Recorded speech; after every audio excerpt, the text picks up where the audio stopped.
Islam is considered a restored religion of Abraham, based on the perspective that both Judaism and Christianity have deviated from his original teachings. Adherents of Islam assert that Judaism has altered the command regarding the sacrifice of Abraham's son, holding that the son in question was Ishmael rather than Isaac.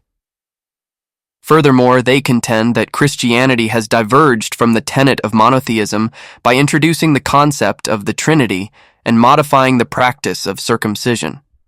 Therefore, from the Islamic viewpoint, Islam embodies the authentic restoration of the teachings of Abraham as presented in the Quran. Was the Abrahamic covenant fulfilled through Ishmael rather than Isaac? Belief that the Abrahamic covenant was fulfilled through Ishmael rather than Isaac, including the promise of land from the Nile to the Euphrates and the blessing to all nations through Abraham's seed, is held by some, particularly within Islamic tradition. Here's a more detailed articulation of their argument. Ishmael and the covenant. 1. Ishmael as the firstborn. Supporters of this view argue that Ishmael, being Abraham's firstborn son, was the original heir to the covenant. They emphasize that Ishmael was the first child of Abraham, born to Hagar, Sarah's Egyptian maidservant. 2. Sacrifice narrative. They contend that the narrative of Abraham being asked to sacrifice his son originally referred to Ishmael, not Isaac. This is based on the belief that ancient scriptures were altered by Israelite scribes to emphasize Isaac's role. 3. Blessing and land promise. The promise of land from the Nile to the Euphrates and the blessing to all nations is seen as applying to Ishmael's descendants.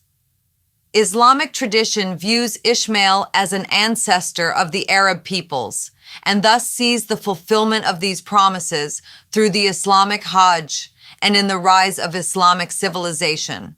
Scriptural alteration argument. 1. Scribal changes. They argue that ancient Israelite scribes altered the scriptures to shift the focus from Ishmael to Isaac.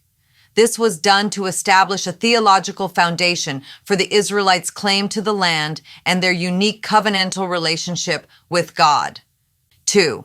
Evidence from Quranic texts. The Quran does not name the son of the near sacrifice, but Islamic tradition identifies him as Ishmael. This is supported by the timeline in the Quran, which implies that the promise of Isaac's birth occurred following the sacrifice event, suggesting that Ishmael was the probable candidate. In conclusion, the perspective that Ishmael, rather than Isaac, was the true heir to the Abrahamic covenant is rooted in the belief that Ishmael, as the firstborn, was the original recipient of God's promises.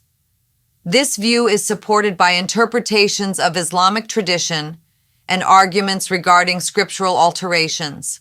While this belief contrasts with the traditional Judeo-Christian view that Isaac was the chosen heir, it highlights the diverse understandings and interpretations of Abrahamic history within different religious traditions.